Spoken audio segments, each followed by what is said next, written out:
Hoje nós vamos estudar o capítulo 7 do livro de Romanos. Paulo, ele tinha uma preocupação muito grande com a salvação, inicialmente dos judeus e posteriormente dos gentios. Paulo, depois que ele tem conhecimento que a salvação se dá pela fé em Jesus Cristo, ou seja, Paulo entende agora que a lei não salva ninguém. A lei, ela veio demonstrar que somos pecadores. E Paulo, ele tem insistido nisso, nas suas pregações, nas suas viagens missionárias, nas cidades que ele implantou igrejas, dizendo que a salvação, ela não pode se dar fora de Jesus Cristo. Mas no capítulo 7, ele vai agora fazer uma analogia entre a lei e o casamento. Porque a ideia é que a lei salva, que a lei é boa, que a lei é santa, isso é verdade. Só que a lei não salva porque ninguém consegue cumprir a lei. A lei tinha 613 mandamentos para os 10 das tábuas da lei. E ninguém consegue cumprir a lei. A lei foi cumprida em Cristo em nosso favor. Então, Paulo aqui ele vai, no capítulo 7, falar o seguinte. Ele vai fazer uma analogia da lei, vai fazer uma imitação, uma ilustração entre a lei e o casamento. Ele começa dizendo o seguinte: porventura ignorais, irmãos, pois falo aos que conhecem a lei, que a lei tem domínio sobre o homem toda a sua vida. Paulo está dizendo isso porque do nascimento nosso até a nossa morte, nós temos consciência que se nós desobedecemos a lei, nós estamos transgredindo a lei. Então as leis existem e nós, ao desobedecer, estamos transgredindo. Então ele vai dizer assim: ora, a mulher casada está ligada pela lei ao marido, enquanto ela vive. Mas se o mesmo morrer, desobrigada ficará da lei conjugal. Paulo está falando aqui, certo? Dando uma primeira interpretação sobre o casamento. O casamento da forma que é efetuado pelo Estado, o casamento civil. Então, Paulo aqui está falando que o casamento, ele termina com a morte de um dos cônjuges. Essa ideia de casamento eterno não é verdade, porque se fosse eterno, se o casal se salvasse, os dois, o marido e a esposa se salvassem, lá no céu continuaria o casamento. Mas sabemos que na eternidade não se casa nem se dá em casamento. Então, Paulo está aqui explicando a questão do casamento, que enquanto vive, a mulher está ligada ao marido. Mas se o mesmo morrer, desobrigado ficará da lei conjugal. Falando aqui de casamento realizado pelo Estado, casamento civil. De sorte que será considerada adúltera se, vivendo ainda o marido, unir-se com outro homem. Porém, se morrer o marido, estará livre da lei e não será adúltera se contrair novas núpcias. Aqui é uma situação que, imagina que a esposa aqui teve uma confusão mental e se juntou a outro homem, ainda ele vivo. E nessa condição, Paulo aqui está afirmando que ela é uma adúltera. E se ele vier a morrer, ela estará livre para contrair novas núpcias.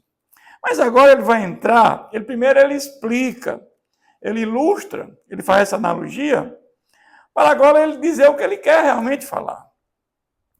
Assim, meus irmãos, também vós morrestes relativamente à lei, por meio do corpo de Cristo, para pertencer a outro.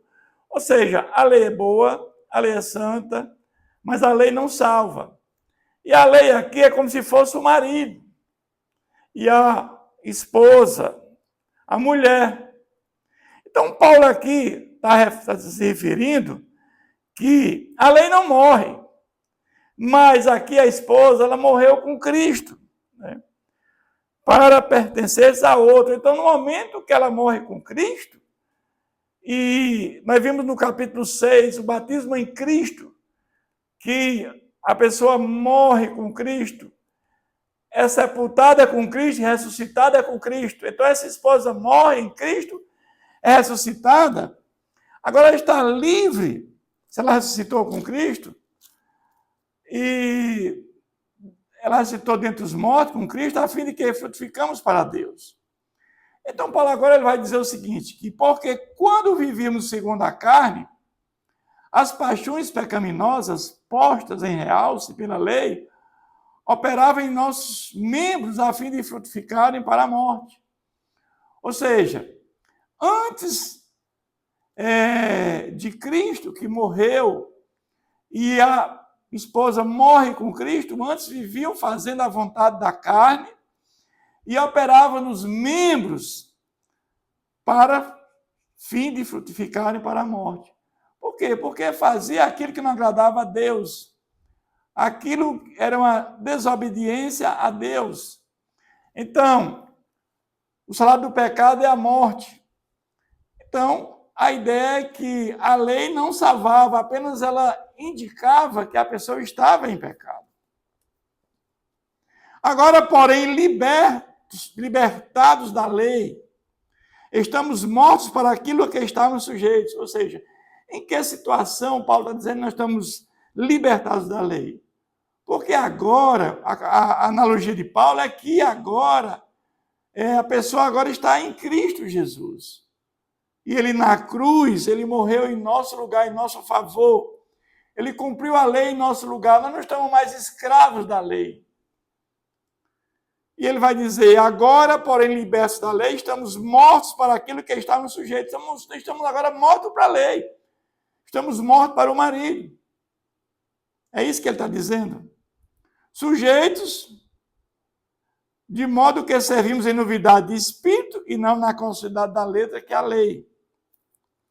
Mas agora ele vai falar sobre a lei e o pecado. Que diremos, pois, é a lei pecado? De modo nenhum. Paulo, ele faz a objeção e ele mesmo responde. Porque ele sabia que isso suscitaria interrogações. Mas eu não teria conhecido o pecado senão por intermédio da lei. É aqui, qual é o propósito da lei? Revelar que nós somos pecadores. A lei, ela revela que nós somos pecadores. Embora ela não nos salve do pecado, ela não nos livra do pecado, mas ela indica o pecado. Pois não teria eu conhecido a cobiça se a lei não dissera.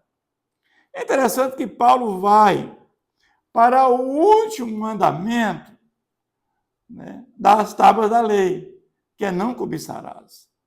Nós sabemos que a lei tem 613 mandamentos, mas tem 10 nas tábuas da lei, através de Moisés lá no Monte Sinai. Os 4 primeiros de respeito ao amor a Deus. E os 6 últimos, amor ao próximo. Então, o último, não cobiçarás, ele vem embutido de uma subjetividade. Porque os demais você pode fazer um juízo de valor. Mas a cobiça você não pode, porque a cobiça só Deus pode penetrar nos nossos pensamentos. Nós não temos a capacidade de entrar no pensamento de nenhum ser humano, mas Deus tem. Deus conhece os nossos pensamentos antes que ele chegue à nossa mente. Daí ele ia falar da cobiça. Mas o pecado, tomando ocasião, pelo mandamento, despertou em mim toda sorte de concupiscência, porque sem lei está morto o pecado. A lei dava essa referência que nós somos pecadores. É isso que Paulo aqui está se referindo.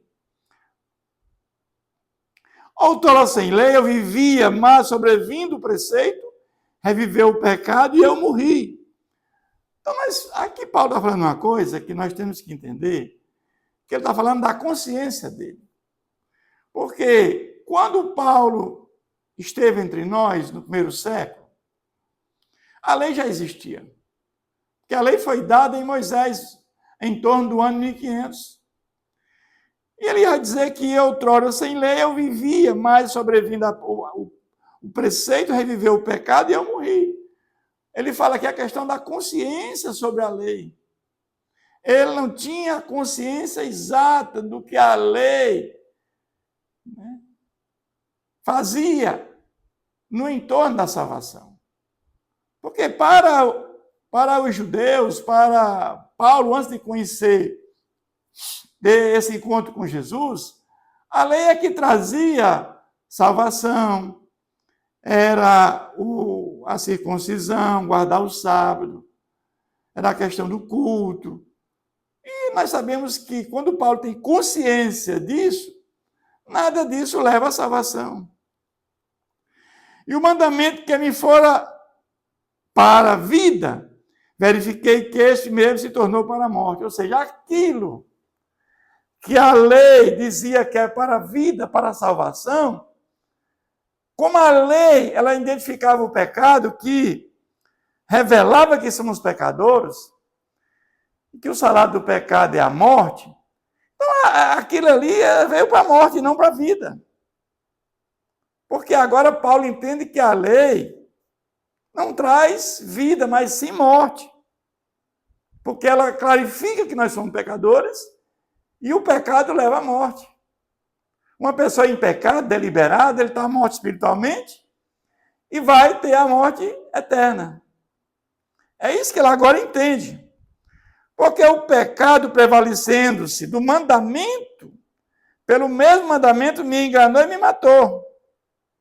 É isso mesmo que Paulo agora entende. Que o pecado prevalecendo do mandamento, ou seja, que agora o salário do pecado é a morte.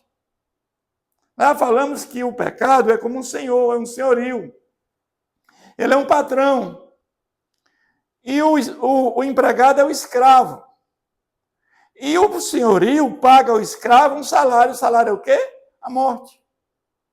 Inicialmente, uma morte espiritual, que ela é reversível, mas se você morre no pecado, deliberado, você terá a morte eterna. Ele agora vai dizer, por conseguinte, a lei é santa, e o mandamento santo, e justo e bom. É verdade, porque a lei é tudo isso. Só que se nós cumpríssemos a lei, teríamos salvação? Sim.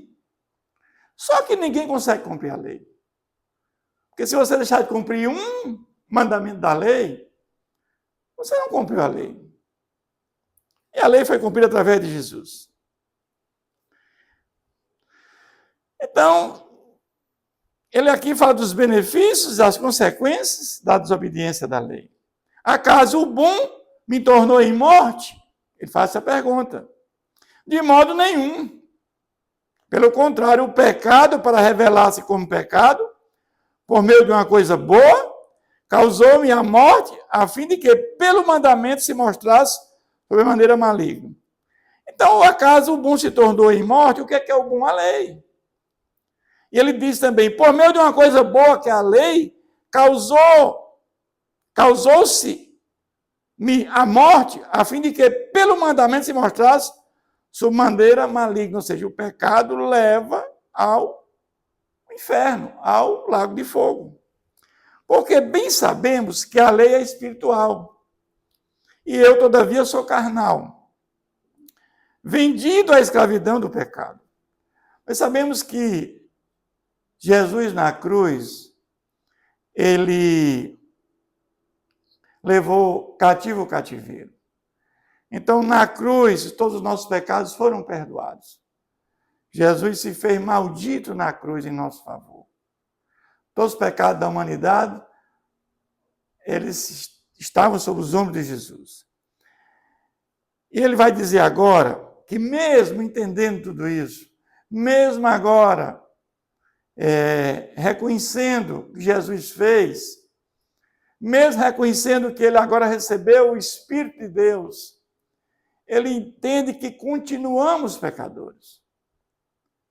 E há agora uma luta espiritual ainda na nossa vida, uma luta entre a carne e o espírito, mesmo regenerado, mesmo transformado pelo poder do Espírito Santo. Nós continuamos com uma luta muito grande da carne e o espírito. Paulo tem essa consciência disso.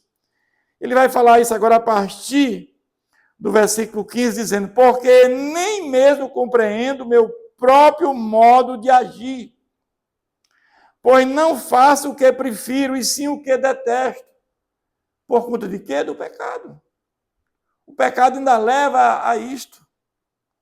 Neste caso, quem faz isso já não sou eu, mas o pecado que habita em mim.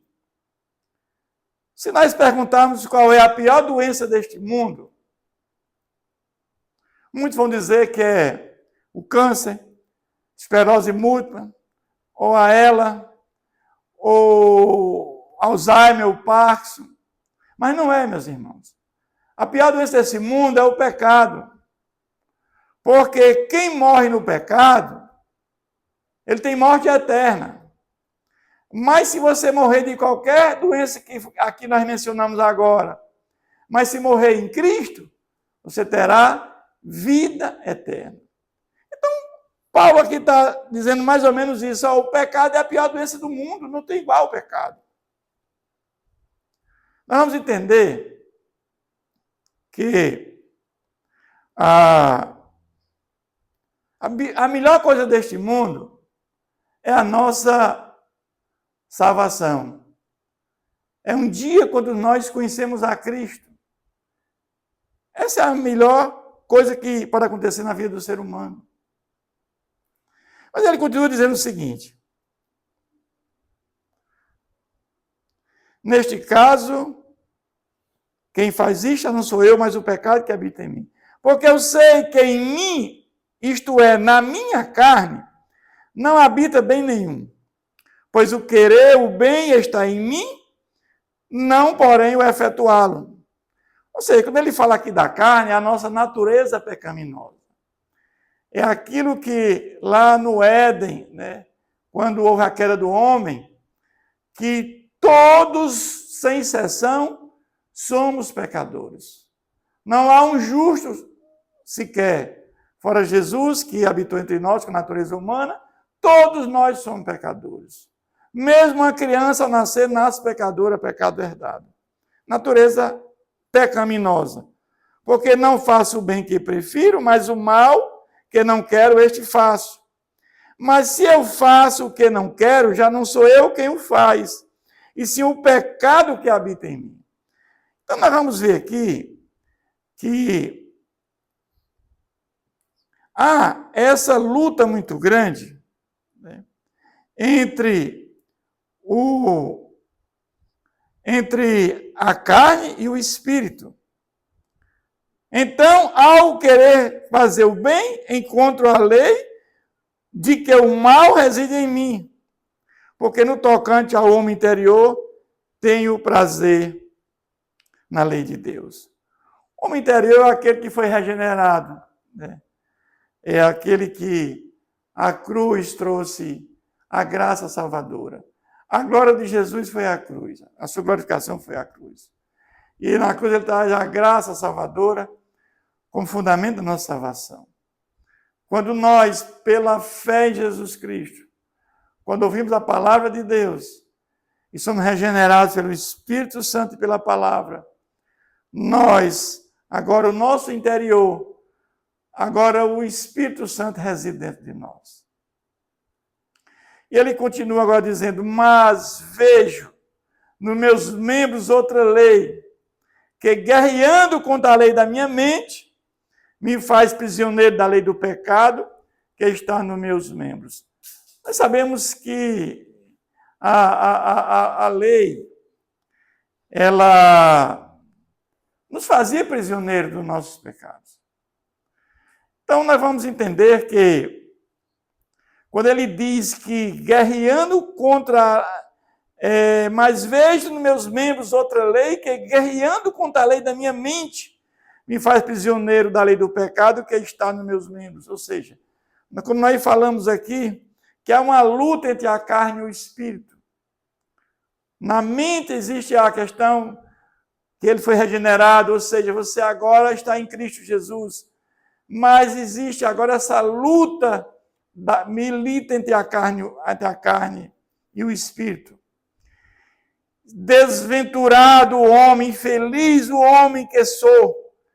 Quem me livrará do corpo desta morte, dessa luta tão grande que nós enfrentamos? Paulo diz que está enfrentando essa luta. Esse homem de Deus, esse homem que já tem agora essa consciência, que ele agora colocou a fé em Jesus Cristo, que Jesus fez naquela cruz por nós. Mas ele enfrenta essa dificuldade muito grande, essa luta espiritual entre a carne e o espírito. Então aqui, às vezes a gente fica até um pouco chocado com isso, porque Paulo, este homem de Deus, daí, meus irmãos, como é difícil. Mas ele termina este capítulo falando uma coisa maravilhosa para todos nós, que nos alegra, dizendo: graças a Deus por Jesus Cristo, nosso Senhor, de maneira que eu, de mim mesmo, com a mente, sou escravo da lei de Deus. Ou seja, agora ele entende que ele é escravo da lei de Deus. Não daquela lei das obras, que aquela lei não salva ninguém, mas segundo a carne da lei do pecado. Então ele entende agora que na consciência dele, ele sabe que o que Jesus fez por nós naquela cruz nos livra da escravidão do pecado. E aqueles que colocar fé em Jesus Cristo, aqueles que tiverem a consciência agora que Jesus veio para nos libertar, para nos transformar, para trazer a graça como fundamento da salvação, e que ele enviou o Espírito Santo, que esse Espírito habita dentro de nós, nós somos renovados, nós agora temos a convicção que temos novidade de vida em Cristo Jesus. É isso que Paulo, ele quer nos dizer nesse capítulo 7. Que Deus continue nos abençoando.